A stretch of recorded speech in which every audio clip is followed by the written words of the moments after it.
Tombouctou, c'est une ville cosmopolite. Il y a toutes les ethnies. Nous avons des Touaregs, des Maures, des Arabes, des Bambara, des Peuls. Nous avons des Dogons. Mais les 90% de la population sont des musulmans. L'islam est instauré à Tombouctou il y a 900 ans. Nous partons tous à l'école coranique avant d'aller à l'école française. Un dimanche 2 avril 2012, nous étions envahis par des groupes armés, soi-disant groupes islamiques, Akmi, Ansardine, Boudjawo, qui se sont retrouvés à Tombouctou avec des armes partout, qui ont chassé l'administration et tout le monde est parti, sauf la population qui ont resté entre ses mains des islamistes. Il n'y avait pas d'autorité. Les maîtres de la ville, c'était deux.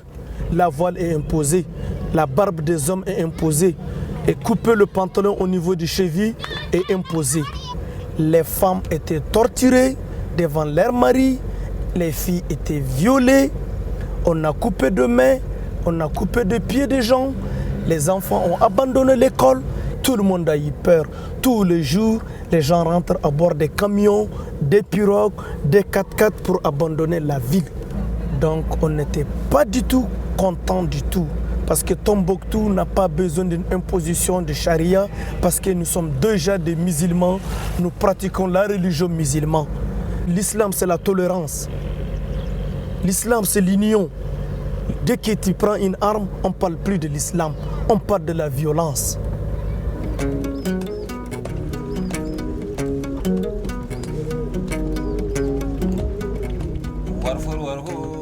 Voilà la direction régionale de la santé. Rien n'est resté. Les ordinateurs sont partis, les archives, très importants pour la vaccination. Tout est parti. La direction régionale de la santé. Vous avez vu ce qu'elle est devenue?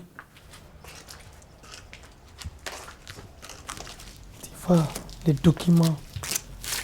Tu vois, on a mis du feu ici. Là, les carnets de vaccination. Toutes les infrastructures de l'État sont devenues comme ça. Ils étaient tous saccagés. Les impôts, les trésors, la douane, là où il y a l'État, c'est comme ça. Rien n'est resté pour l'État.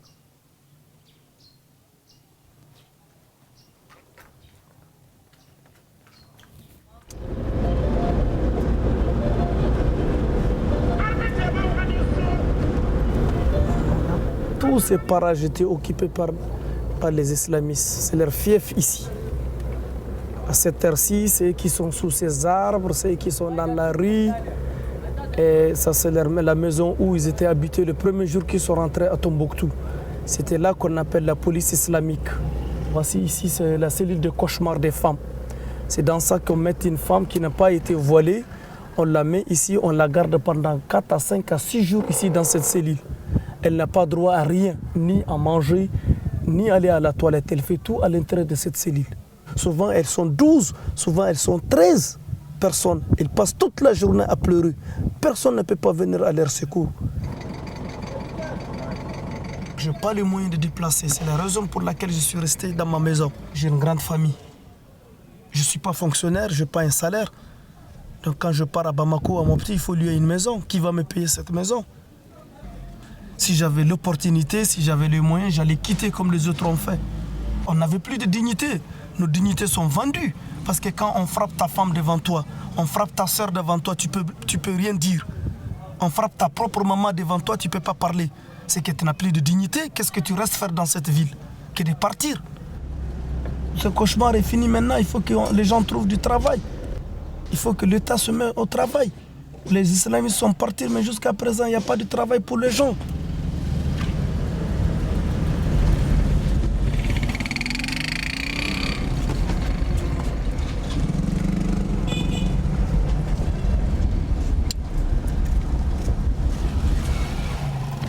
Ici, en fait, c'est le marché arabe.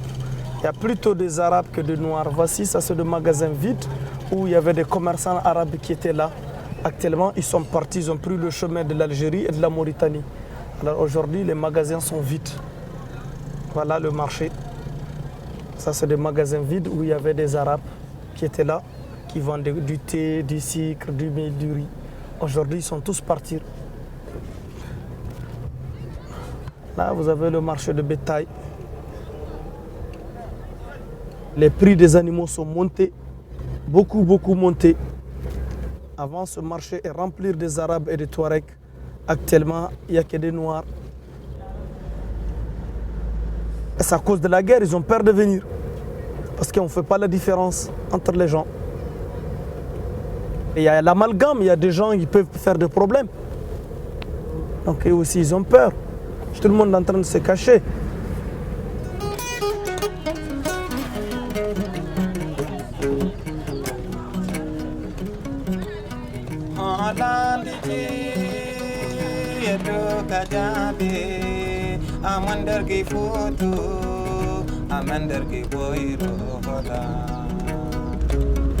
Il y avait des islamistes qui logeaient dans cette maison parce que tout l'héritage de Tombouctou, les manuscrits de Tombouctou sont gardés dans cette maison. Les manuscrits qui se trouvent dans le désert, qu'on ne peut plus les garder, on les a amenés ici pour mieux le garder parce qu'il y a l'humidité, les termites.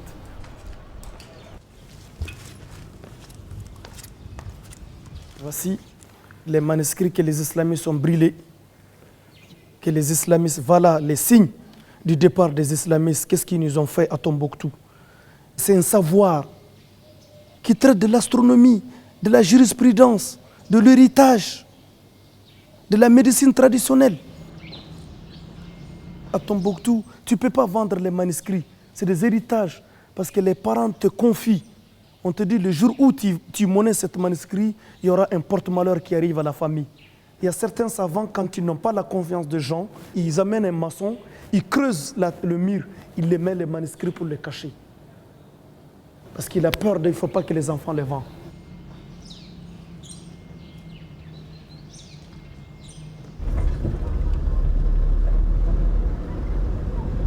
Là, c'est la grande mosquée de Tombouctou. C'est la seule mosquée de vendredi. Cette porte qui vous fait face, c'est la porte pour les femmes. C'est les femmes qui rentrent par là le jour de vendredi. Et cette mosquée est classée dans le patrimoine mondial de l'UNESCO. Les islamistes n'ont pas touché la mosquée, mais ils ont cassé un mausolée qui est à côté de la mosquée. Un mausolée très important.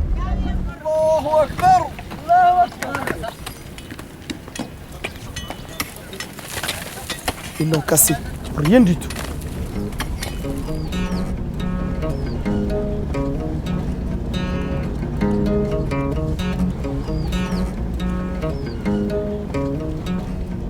Voilà la toute première banque de Tombouctou qui a été pillée lors de l'arrivée des islamistes à Tombouctou. Rien n'est resté dans cette banque. Ça, c'est le comptoir pour l'accueil, pour faire un retrait. Remplir l'échiquier. C'est dans cette place qu'on remplit l'échiquier.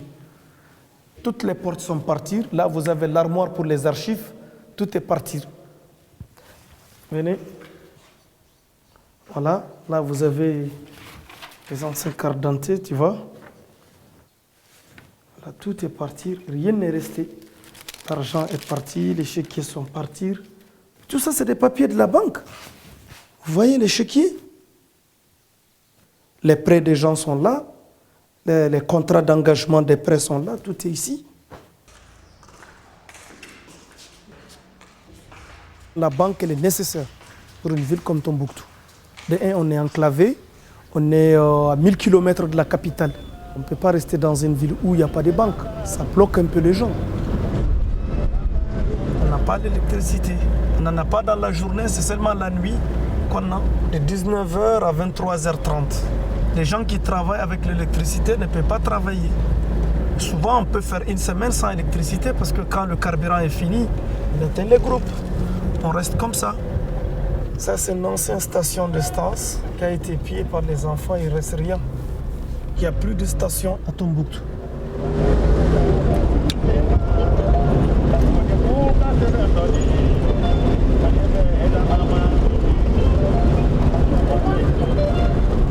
J'espère que pour Tombouctou, un grand développement. Tombouctou a vraiment un retard vis-à-vis des autres villes du Mali, sur le plan de la santé, sur le plan de scolarisation des enfants, sur tout le plan, la ville est en retard. Nous n'avons pas de route pour accès à Tombouctou, la vie est difficile. Tout est difficile. La ville a été délaissée, ça se voit. Si la ville n'a pas été délaissée, comment les islamistes peuvent même rentrer ici? Donc la ville a besoin de routes, la ville a besoin des infrastructures de développement. Depuis le départ des islamistes jusqu'à présent, rien n'est fait. On ne sent pas la présence de l'État. L'État n'est pas là. C'est décourageant. Je lance un appel que l'État doit vraiment fournir un effort pour que cette ville sorte de cette obscurité.